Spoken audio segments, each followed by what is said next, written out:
Hey guys, Mr. North here. This will be the third time I'm recording this, so I hope it goes well this time. I got a hold of the Battlefront 2 beta. Just wanted to go through some of the menu options with you, and so you can see the quality of the new UI and the seamless transition from menu to actual games is really nice.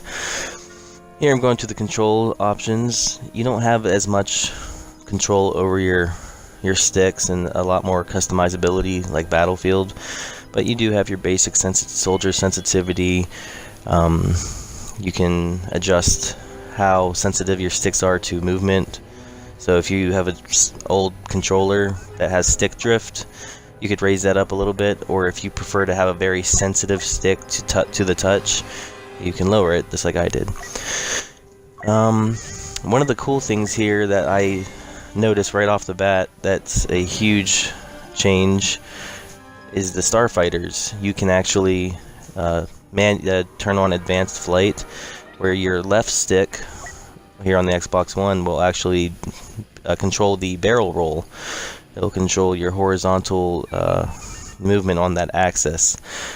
I turned it on and wow, it was difficult. I think I have to figure out a way to make it more like Battlefield, because the left stick was rolling and then the right stick was, the regular flight, and it won't, if you turn that on, it won't automatically adjust to the horizontal plane. It won't automatically adjust, so you have to make sure you do you keep track of that. But you definitely got full mobility over your Starfighter instead of having to press the left or the right D-pad to do a roll or some childish thing like that. It's a lot more intuitive, I guess you could say. Alright, so there was the menu option, or the controller options. Just going through everything here. We have a bunch of boxes here. So these are the new battle packs, or whatever you would like to call them, crates. And you get them from completing different career tasks or missions, which I'll show in the menu here in a little bit. I like this animation. It's cool. They're fun to open.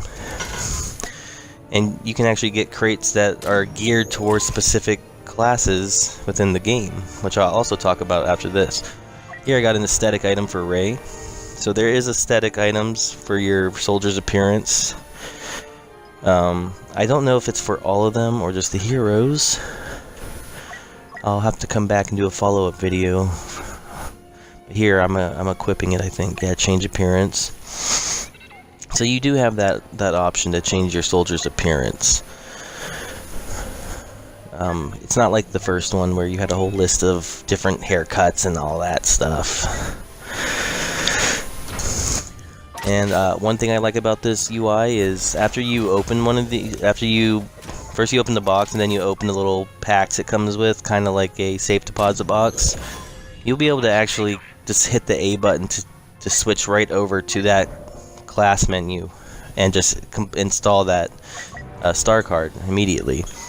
Currently, I think in the beta, it allows you to unlock right there 3 star cards or boost cards, which are star cards, and then there's 3 replacement cards. And so the star cards, they will grant you abilities such as when you kill an enemy, you gain a little bit of life back. And then you have replacement abilities, which you get your 3 stock ones, which I just showed right there.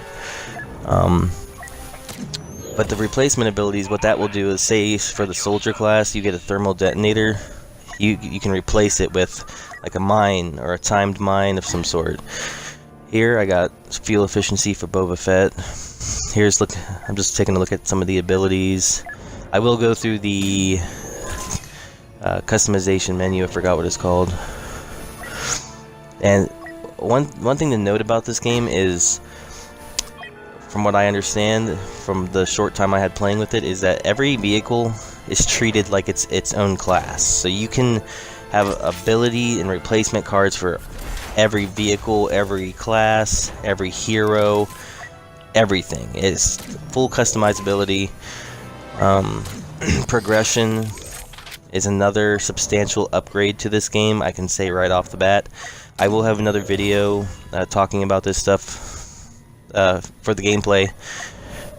And a little teaser, the gunplay is awesome. But this is the third time I'm recording this, guys. I just want to get in and play it so I can get some more stuff. But I really wanted to get these videos out to you guys because I was disappointed in the first game. I'm not gonna lie. I mean, it was fun to look at, but it was just, there was nothing there. It was like a hollow shell of something that could be beautiful. That's honestly. Oh, here you go. Here's your class menu right here. So, let me say, these weapon models, amazing. They're beautiful. In-game, they're beautiful. I don't really show too much here. So you get your stock one for each class. You get your basic one. And that one below, I don't know if that's the only one you can unlock or build. Because you can use scraps to build them, or you can find them in a case. I don't know if it's just those two for the beta, or what they're doing with that. Here you got your victory poses and your emotes, which you can also find in cases. But yeah, you unlock scraps sometimes in your cases, and you can just build attachments, or build that second gun right there itself. I actually unlocked that one, not during the time of this video, but the first gun you get, I had noticed it didn't have any customizability options. You couldn't add a scope or any of the cooling things, or any of the extra little attachments to the first gun. But after you unlock the second, you can.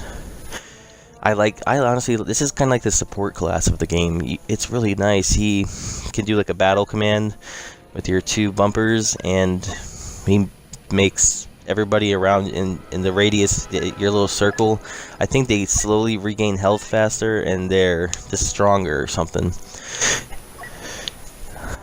The heavy's really fun to play as. Now let me, another little note, depending on if you're the good guys or the bad guys, you know, like the droids, or if you're the clone troopers, that initial gun you have, it will be called something different, and it will also obviously look different. But I think essentially they have the same stats. So the droids carry a different standard issue rifle, I guess you would call, or standard issue blaster, Saab, whatever. And the clone troopers carry a different one. But I think that the stats are the same for both of them. I could be wrong on that, I'll check. I just think that's to balance the game out, but they wanted to give the character models variety. Here you got your little, not heroes necessarily, but your what are they called, jump jet trooper and like a flame trooper. It kind of reminds me of the elite boxes you pick up. And there's a gunship which acts like an AC-130 kill streak from Call of Duty Modern Warfare. Here you have your bomber, your Y-wing, all that. You can, like I said, upgrade all of that with star cards. It's completely customizable. They completely changed the system. It's a substantial upgrade. I'm really happy about it. Now the way you actually get it to become a hero or a special class or in a vehicle is you obtain battle points by PTFOing, by playing the objective, sticking with your squad. And they cost different amounts depending on, you know, the strength of it or how powerful they may be. It's not as good as, you know, just being able to walk up to a vehicle and getting in with your buddy, but you can actually have, I think there's a limit to how many vehicles could be flying around or walking around, but it's not like, oh, you can only have one or two. Like, I think you can have like up to 4 or something, but it will tell you in the game. And we're actually going to get to gameplay here in a moment. That'll be on a separate video, but I hope you guys kind of understand what's going on with the menu. I feel like they put a lot of quality into this, and just that in and of itself means the rest of the game probably good. So take it easy.